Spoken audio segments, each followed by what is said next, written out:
មួយរយៈចុងក្រោយនេះអ្នកទាំងអស់គ្នាប្រកាសជាបានឃើញវីដេអូរបស់ពូស្គាល់ទាញនៅសៀមរាបហើយពិតជាល្បីខ្លាំងមែនតើហើយថ្មីនេះគឺគាត់បានឡើងមកពេញឡើងឆាកទៀតគឺកលិបមែនតើឲ្យតែឃើញវីដេអូរបស់គាត់គឺខ្ញុំតែងតែមើលជានិច្ចជាពិសេសគឺនៅពេលដែលមានអ្នករំចាក់ជាមួយនឹងគាត់នឹងគឺ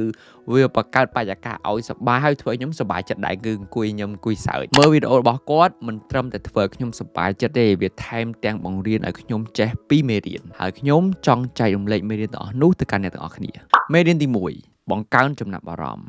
បើពូស្គាល់ទាញនឹងគាត់ពាក់កៅអៅធម្មតាគាត់លក់ធ្វើដូចជាអ្នកលក់ស្ករទាញធម្មតាគាត់ប្រហែលជាគ្រាន់តែជាអ្នកលក់ស្ករទាញម្នាក់ទៀតតែប៉ុណ្ណោះប៉ុន្តែនេះអត់ទេគឺគាត់តាក់ទាញចំណាប់អារម្មណ៍មនុស្សជាច្រើនដោយការពាក់កៅអៅក្រសេគឺទនុយមកស្អាតចាក់បាសឲ្យលឺគឺរួមបង្កើត style ថ្មីរបស់គាត់អញ្ចឹងគាត់ធ្វើខុសពីគេប្លែកពីគេគាត់ក៏ទទួលបានលទ្ធផលខុសពីគេប្លែកពីគេពេលខ្លះយើងគួរតែរៀនពីគាត់មិនថាយើងធ្វើអ្វីក៏ដោយបើយើងធ្វើអីដដែលធ្វើអីដែលមនុស្សគ្រប់គ្នាតែងតែធ្វើមកហើយអញ្ចឹងយើងនិងមនុស្សដទៃនឹងអត់មានភាពខុសគ្នាទេអញ្ចឹងបើយើងចង់បានអីខុសពីគេប្លែកពីគេតើតែយើងធ្វើអីខុសពីគេហើយនឹងប្លែកពីគេទើបយើងអាចតាក់ទាញចំណាប់អារម្មណ៍បានទី2រស់នៅធ្វើជាកូនក្មេងការនៅពីទូចគឺយើងលេងច្រើនមែនតើមិនថាយើងលេងជាមួយមិត្តភ័ក្តិនៅសាលាលេងជាមួយបងប្អូនលេងជាមួយនឹងក្រុមគ្រួសាររបស់យើង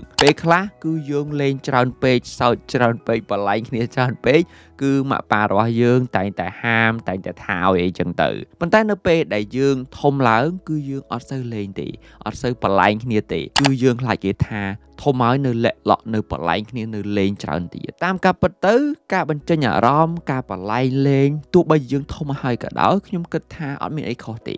ដូចជាវីដេអូពូស្គាល់ទាញអញ្ចឹងគឺអ្នកដែលមកទិញគាត់រំលេងជាមួយគាត់កដាផ្លូវនៅទីសាធារណៈគឺមើលទៅវាគួរឲ្យសប្បាយដូចថាបង្កើតបរិយាកាសឲ្យសប្បាយជាងមុនឲ្យរីករាយជាងមុនអញ្ចឹងនៅក្នុងជីវិតរបស់យើងគួរតែរស់នៅដូចកូនក្មេងខ្លះកុំរស់នៅដូចមនុស្សធំរហូតវាគួរឲ្យធុញទ្រាំណាស់ពេលដែលយើងត្រូវលេងយើងលេងពេលដែលយើងត្រូវធ្វើការយើងធ្វើការពេលដែលយើងត្រូវរៀនគឺយើងរៀនគឺបត់បែនតាមសភាការកុំឲ្យធ្វើការរហូត serious រហូតគឺជីវិតនឹងពិតជាគួរឲ្យធុញទ្រាំណាស់អត់មានភាពសប្បាយរីករាយទេបើយើងធ្វើជាកូនក្មេងខ្លះយើងបលែងគ្នាខ្លះយើងសប្បាយខ្លះយើងរីករាយខ្លះគឺអត់មានអីខុសទេវាធ្វើឲ្យជីវិតយើងល្អប្រសើរជាងមុនយើងរីករាយជាងមុនយើងសុខភាពល្អជាងមុនសប្បាយជាងមុនរស់បានយូរទៀតនេះគឺជាមេរៀនទាំងពីរដែលខ្ញុំបានរៀនពីការមើលវីដេអូរបស់ពូស្គាល់ទាញនឹង